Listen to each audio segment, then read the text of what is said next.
एक रिटायर्ड फौजी यूक्रेन से पैदल मॉस्को लौटते समय एक छोटे से शहर में पहुंचता है, लेकिन उसे नहीं पता था कि यहाँ का नियम है, जो भी बाहर से आएगा उसकी पूरी तलाशी ली जाएगी। उसने अपनी आईडी दिखाई, लेकिन पुलिस वाले ने ध्यान नहीं दिया और उसे अपना बैग उतारने को कहा। काफी तलाशी के बाद भी उन्हें कुछ नहीं मिला। तभी पुलिस वाले की नजर उसकी जैकेट के नीचे पड़ी। उसने अपनी जैकेट उठाई और कमर पर रखा चाकू दिखा दिया। वो बिल्कुल भी नहीं घबराया और बोला कि उसके पास चाकू रखने का लाइसेंस है। पुलिस वाले ने उसे चाकू निकालने को कहा। उसने वैसा ही किया और बेल्ट के साथ चाकू नीचे रख दिया। जब पुलिस वाले ने उसे बाहर निकाला तो वो एक बहुत ही तेज धार वाला नेपाली खुकरी चाकू था। फिर क्या था, दोनों पुलिस वालों ने बिना कुछ सोचे समझे उसे गिरफ्तार कर लिया और हथकड़ी पहना दी। उसे समझ नहीं आ रहा था कि ये क्या हो रहा है। जिंदगी में पहली बार उसके साथ ऐसा हुआ था। वो थोड़ा हैरान था, लेकिन उन पुलिस वालों को लगा कि वो जानबूझकर उन्हें गुस्सा दिला रहा है। आसपास किसी को न देखकर उन्होंने उस पर हाथ उठा दिया, लेकिन फौजी ने तुरंत अपना बचाव किया। इस तरह के धीमे हमले से उसे कोई फर्क नहीं पड़ने वाला था। मार खाने के बाद पुलिस वाला बौखला गया और बंदूक निकालकर उसे गाड़ी में बैठने को कहा। अब फौजी के पास कोई रास्ता नहीं था। वो देखना चाहता था कि ये लोग आखिर करना क्या चाहते हैं। गाड़ी में बैठते समय पुलिस वाले ने उसकी पीठ पर डंडा मार दिया, लेकिन उसे ऐसा लगा जैसे किसी लोहे की प्लेट पर डंडा मारा हो।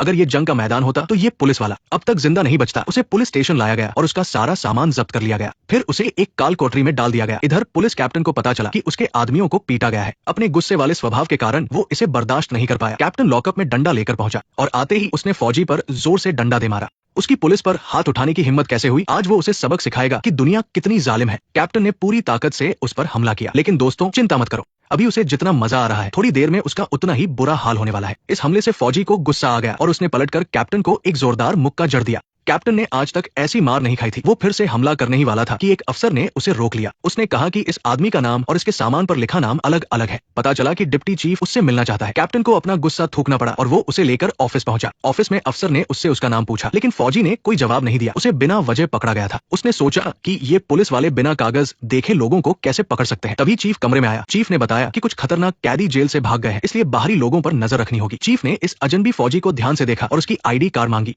जब चीफ ने आईडी देखी तो उसके होश उड़ गए। वो मेजर शमानोव था। इतना बड़ा आदमी यहाँ क्या कर रहा है? चीफ अपने पुलिस वालों पर भड़क गया कि उन्होंने आईडी क्यों नहीं देखी। उसने पूछा कि उन्होंने उसे कैसे पकड़ा। पुलिस वालों ने कहा कि उसने विरोध किया और उसके पास हथियार था। चीफ ने चिल्लाते हुए कहा, क्या हथियार? वो तो बस एक चाकू था। बेवकूफों की फौज। अभी चीफ भले ही समझदार लग रहा हो, लेकिन असल में वो भी बहुत बुरा इंसान है। चीफ ने शमानोव का सारा सामान लौटा दिया, बस एक चीज को छोड़कर जिसे वो अपने हाथ में रखे हुए था। उसने शमानोव को अपने ऑफिस में बुलाया और उस चीज को अपनी मेज पर रख दिया। चीफ की इस एक गलती की वजह से आज पूरे पुलिस स्टेशन की शामत आने वाली थी। दोनों का रुतबा लगभग बराबर था। चीफ ने झूठी मुस्कान के साथ बात की, लेकिन शमानोव उसके ऑफिस को ध्यान से देख रहा था। वहाँ रखी शराब और सारा फर्नीचर बहुत महंगा था। साफ था कि इस शहर की पुलिस बहुत भ्रष्ट है। सिस्टम अंदर तक सड़ चुका था। शमानोव ऐसे लोगों के साथ अपना समय बर्बाद नहीं करना चाहता था। उसे लग रहा था कि इनसे बात करने से उसकी जुबान गंदी हो जाएगी। जब शमानोव वहां से चला गया तो चीफ गुस्से से पागल हो गया। इधर ऑफिस से बाहर निकलते ही शमानोव की नजर एक खूबसूरत लड़की पर पड़ी। दोनों की नजरें मिली और शायद शमानोव को उससे पहली नजर का प्यार हो गया। उस लड़की का नाम नासवा था, जो शहर के एक कैफे में काम करती थी। आज वो अपने कैफे का लाइसेंस रिन्यू कराने आई थी। उसने चुपचाप एक लिफाफा चीफ की तरफ बढ़ा दिया। उस लिफाफे में क्या था ये तो सब जानते हैं। पैसे लेने के बाद चीफ का काम खत्म हो जाना चाहिए था, लेकिन चीफ अभी शमानोव की वजह से बहुत गुस्से में था। नासवा बहुत गलत समय पर वहां आ गई थी। चीफ इस शहर का सबसे बड़ा गुंडा था। आज तक उसे हर वो चीज मिली थी जो वो चाहता था। किसी की उसे मना करने की हिम्मत नहीं थी। उसी समय शमानोव पुलिस स्टेशन से बाहर निकला था। उसने आदतन अपनी जेब में हाथ डाला तो याद आया कि उसका एक सामान चीफ की मेज पर ही छूट गया है। वो अपना सामान लेने वापस अंदर गया। अब यहाँ से असली एक्शन शुरू होने वाला था। वो सीधा ऑफिस में घुसा। उसने देखा कि चीफ उस बेचारी लड़की को परेशान कर रहा है। उसे देखकर दोनों अपनी जगह से खड़े हो गए। वैसे तो शमानोव को इस मामले से कोई मतलब नहीं था। उसे बस अपना सामान लेकर वहां से जाना था, लेकिन लड़की की बेबस आंखों को देखकर शमानोव के अंदर का फौजी जाग गया। चीफ ने शमानोव से कहा कि यहाँ से दफा हो जाओ। क्या तुम्हें दिख नहीं रहा कि मैं काम कर रहा हूँ? जैसे ही चीफ ने शमानोव को धक्का देने के लिए हाथ उठाया, शमानोव ने अपना जलवा दिखा दिया। उसने मेज पर रखा एशट्रे उठाया और टेलीफोन का तार खींच लिया। इन दो चीजों से ही वो आज तहलका मचाने वाला था। शमानोव ने उस लड़की का हाथ पकड़ा और उसे चीफ के ऑफिस से बाहर ले जाने लगा।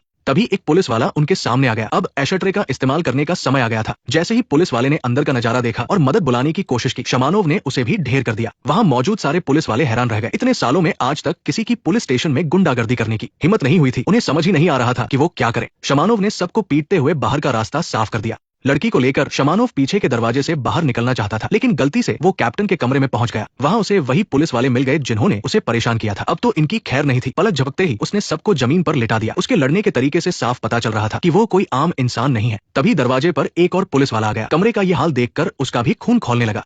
लेकिन उसका अंजाम भी बुरा ही हुआ। उसे लगा कि वो हीरो बनेगा, लेकिन शमानोव ने उसे भी पीट दिया। इसके बाद शमानोव आगे बढ़ने लगा। जो भी उसके सामने खड़ा होने की कोशिश करता वो उसे धूल चटा देता। अब उसका रास्ता एकदम साफ था। पीछे का दरवाजा खोलते ही उसका सामना डिप्टी चीफ से हुआ। शमानोव ने बिना कुछ सोचे उसे भी मार गिराया। रास्ते में जितने भी पुलिस वाले आए, शमानोव ने सबको एक एक घूंसे में ढेर कर दिया। किसी ने भी 3 वार से ज्यादा नहीं सहे। सच कहूं तो इस फौजी की ताकत बहुत ही खौफनाक है। पुलिस स्टेशन से बाहर आकर दोनों एक कोने में छिप गए। इस बार शमानोव ने बहुत बड़ा पंगा ले लिया था। अगर वो पकड़े गए तो बहुत बुरा होगा। नासवा ने उससे कहा कि तुम यहाँ से तुरंत भाग जाओ। उधर कैप्टन को होश आ गया था और उसने पूरी पुलिस फोर्स को उस फौजी के पीछे लगा दिया। शमानोव लड़की को भी अपने साथ ले जाना चाहता था, लेकिन नासवा को डर था कि उसकी वजह से शमानोव भी मारा जाएगा। उसने कहा कि वह कुछ दिन अपने गांव में छिप जाएगी। ये सुनकर शमानोव ने गाड़ी ढूंढी और शहर से बाहर निकलने की तैयारी कर ली। उसे एक मोटरसाइकिल मिल गई। वो तेज रफ्तार से शहर के बाहर जंगल की तरफ भागने लगा। कैप्टन भी गाड़ी लेकर उसके पीछे पीछे आ रहा था। दोनों के बीच पहले से ही दुश्मनी थी और अब तो ये मामला जान लेने पर आ गया था। कैप्टन ने अपनी बंदूक से लगातार कई गोलियां चलाई। भले ही शमानोव को गोली नहीं लगी, लेकिन इस तरह भागना सही नहीं था। पास ही एक संकरा रास्ता देखकर वो अपनी मोटरसाइकिल लेकर उसमें घुस गया। अब वो इस पतले रास्ते पर ही कैप्टन से निपटने वाला था। आगे रास्ता बंद था तो उसने सीधे ढलान से छलांग लगा दी। इतनी ऊंचाई से भी वो एकदम सही सलामत नीचे पहुंच गया। कैप्टन भी उसके पीछे पीछे आ गया। उसे लगा कि अब शमानोव नहीं बच पाएगा। उसने अपनी पिस्तौल निकाल ली। उसने हवा में कई गोलियां चलाई, लेकिन एक भी गोली शमानोव को नहीं लगी। शमानोव एक बुलडोजर पर चढ़ गया। कैप्टन गोलियां भरने के लिए अपनी गाड़ी में घुसा, लेकिन इससे पहले कि वो कुछ कर पाता, बुलडोजर ने उसकी गाड़ी को पीछे धकेलना शुरू कर दिया। ये दोनों एक दूसरे के सामने कहीं टिकते ही नहीं थे। कैप्टन ने गाड़ी को रिवर्स गियर में डाला और वहां से भागने की कोशिश की। बुलडोजर से जैसे ही वो थोड़ा दूर गया, अचानक उस पर एक बड़ा सा पेड़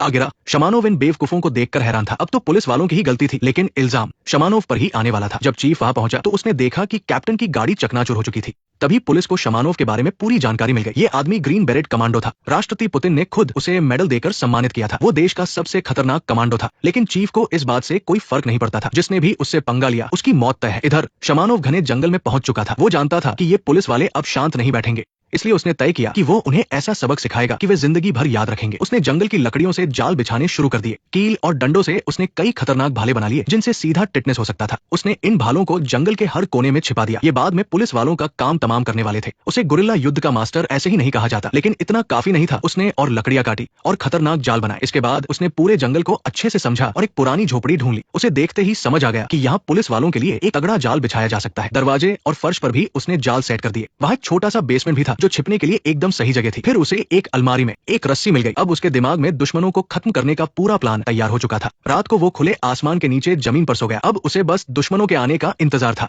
उसी दिन चीफ ने जंगल के बाहर अपना कैंप बना लिया और बाहर निकलने के सारे रास्ते बंद कर दिए। वे सुबह होते ही जंगल में घुसकर उसे मारने वाले थे, लेकिन उनका यही फैसला उनकी जिंदगी की सबसे बड़ी गलती साबित होने वाला था। ये रात बहुत लंबी होने वाली है।